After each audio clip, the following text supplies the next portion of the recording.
It's halfway through 2017 and by now, phones with frame-hugging displays aren't all that unique. In fact, the upcoming iPhone 8 is rumored to have one. But before the LG G6 and the Samsung Galaxy S8, it was actually the Mi Mix from Xiaomi that made borderless phones a thing. 6 months after its launch, and now with real competition in its hands, we revisit this futuristic-looking smartphone. This is our Xiaomi Mi Mix review 6 months later.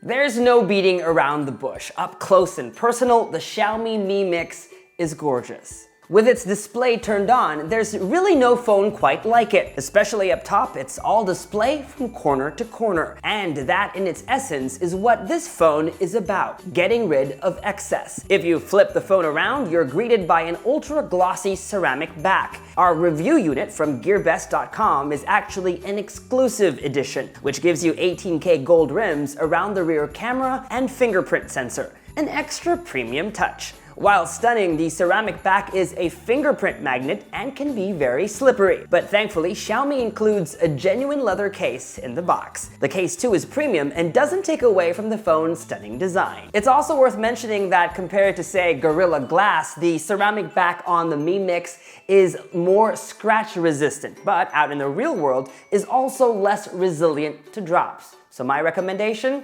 always use the case.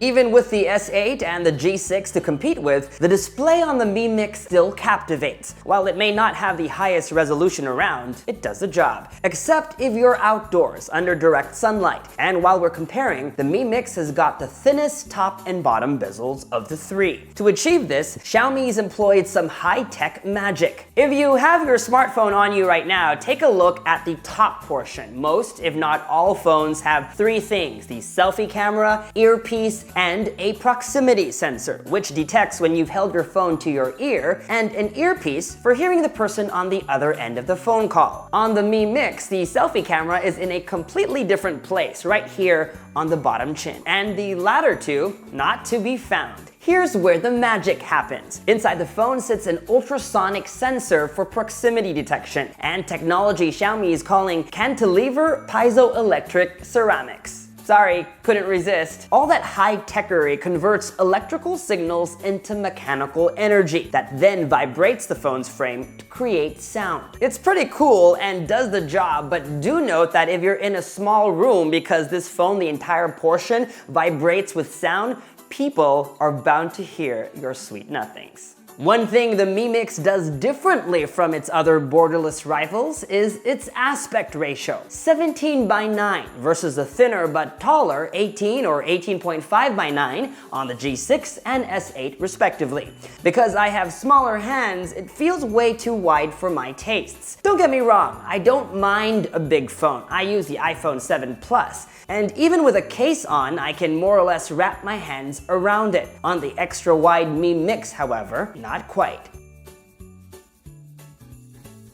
But don't think for a second that the Mi Mix is just about looks, because the phone comes with enough performance power to satisfy even the most demanding of users. Last year's top-of-the-line Snapdragon 821 processor, and in our exclusive edition, 6 GB of RAM and 256 GB of storage. That means enough power to run all your games, lots of memory for multitasking, and more than enough storage for all your files. Popular favorites like Asphalt Extreme and NBA 2K17 ran great with high settings turned on. It's also got a massive 4,400 mAh battery to back it up. Battery life is great, lasting us a full day and then some. Charging, on the other hand, is a bit slow to start, even if the phone supports Quick Charge 3.0. In our tests using the bundled charger, we got to only 26% in 30 minutes and 60% after an hour. A full charge took 2 hours and 10 minutes, which is not bad for a battery this big. However, we would have loved to see a bit more juice in the all-important first 10 to 30 minutes of charging.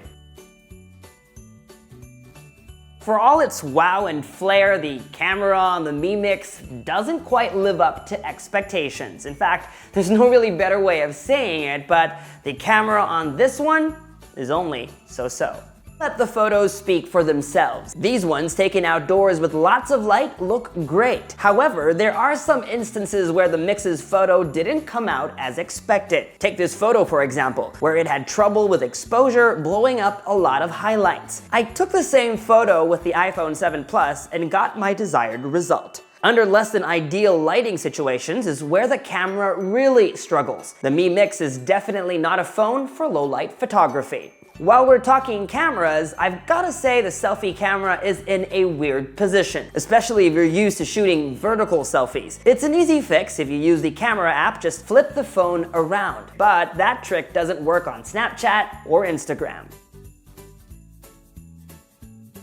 Love it or hate it, MIUI remains one of the most powerful implementations of Android out there. Because of all its built-in customizations, it is one of my personal favorites. One of my favorites is the dual app feature, which lets me run 2 different instances of WhatsApp, or if you had 2 Facebook accounts, for example. Unique to the Mi Mix, the on-screen home, back, and menu buttons can be tucked away to make the most out of the screen real estate. Just tap on this circle over here to launch Quick Ball, which can be docked to any side of the screen and can be summoned when you want to go home or back, make a clipping, or even turn off the display. My only complaint is the lack of split screen support, which would be great for a phone with a display this big. When you hold the Mi Mix, you can't help but feel that you're part of an exclusive club. From its shimmering ceramic back and gold rims to the gigantic display and high-end specs, there are little to no compromises. Well, there are a few. First, the camera quality needs work. Secondly, as nice as the near borderless screen is, typing one-handed can be a handful. This is a big phone and can feel overwhelming at times. So the question remains, is the Xiaomi Mi Mix your gadget match? Retailing for $689 with all its premium features, it's not a bad deal. However, you need to consider what it's up against. The G6 from LG with its reduced pricing costs almost the same, has the same processor, and has a better main camera. 2 of them actually, water resistance, and a more one-hand friendly form factor. Then there's the Galaxy S8, which for $100 more gives you the best experience on an Android phone this year. It's got the best camera in the biz, water resistance, gripability, and a sleek curved display. 6 months later, and if you're still in the market for a bezel-less smartphone, should you get the Xiaomi Mi Mix? If you're looking for the extra wide form factor, if you're looking to save an extra buck, if you're in the market for one of the longest lasting batteries out there, and if you're all about deep Android customizations, then the answer is yes. When it comes to bezel-less smartphones, the Xiaomi Mi Mix is still a worthy challenger, one that you'll be plenty happy with. And that was our Xiaomi Mi Mix review 6 months later. For more videos like this one, make sure to subscribe to our YouTube channel, like our Facebook page, follow GadgetMatch on social media, and make GadgetMatch.com your daily habit. Until the next video, I'm Michael Josh. Thanks for dropping by.